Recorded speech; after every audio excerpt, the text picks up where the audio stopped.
નમસ્તે વિદ્યાર્થી મિત્રો, અત્યારે આપણે જોવાના છે speed regulation of synchronous motor. એક્ઝામની અંદર આ સવાલ પૂછાય ત્યારે આપણે શું લખવાનું એ આપણે ડિસ્કસ કરી રહ્યા છીએ.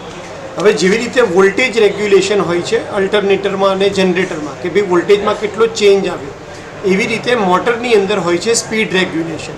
એટલે કે નો લોડમાંથી ફૂલ લોડ ઉપર તમે જાઓ ત્યારે સ્પીડમાં કેટલો ઘટાડો થાય છે એને આપણે સ્પીડ રેગ્યુલેશન તરીકે ઓળખીએ છીએ. એટલે સ્પીડ રેગ્યુલેશનની બાય બુક ડેફિનેશન શું આવશે કે સ્પીડ રેગ્યુલેશન છે પર્સન્ટેજ ચેન્જ દેખાડે છે સ્પીડમાં ક્યારે નો લોડથી ફૂલ લોડ ઉપર જઈએ ત્યારે with respect to full load speed. હવે ઇન્ડક્શન મોટરમાં આપણને ખ્યાલ છે કે જેમ જેમ તમે લોડ વધારો એમ સ્પીડ ઘટતી હતી, પણ અહીંયા સિંક્રોનસ મોટરની અંદર કેસ અલગ છે.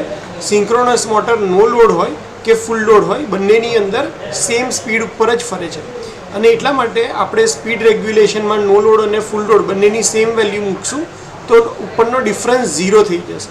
અને એટલા માટે સિંક્રોનસ મોટરનું સ્પીડ રેગ્યુલેશન જે હોય છે એ હંમેશા 0% હોય છે.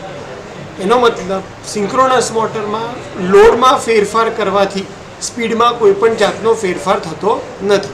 પણ આપણે એક્ઝામમાં કારણ સાથે લખવાનું છે એટલે આપણે દેખાડવાનું છે કે નો લોડ સ્પીડ ઉપર મોટરની જે સ્પીડ છે એ સિંક્રોનસ સ્પીડ છે.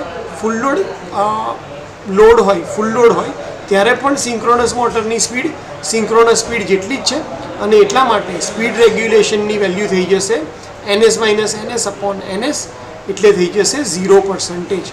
અને એનું કારણ શું છે તો કે મેગ્નેટિક લોકિંગ બિટવીન સ્ટેટર અને રોટર. રોટર જે છે એ સ્ટેટર સાથે મેગ્નેટિકલી લોક થઈ જાય છે, એટલા માટે એની સ્પીડ સિંક્રોનસ સ્પીડથી ઘટતી નથી. અને એટલા માટે હંમેશા સ્પીડ રેગ્યુલેશન પૂછાય સિંક્રોનસ મોટર માટે તો એનો આન્સર એક જ આવશે, એ છે 0%. ઓકે, તમને આન્સર ખ્યાલ આવી ગયો હશે. Thank you so much.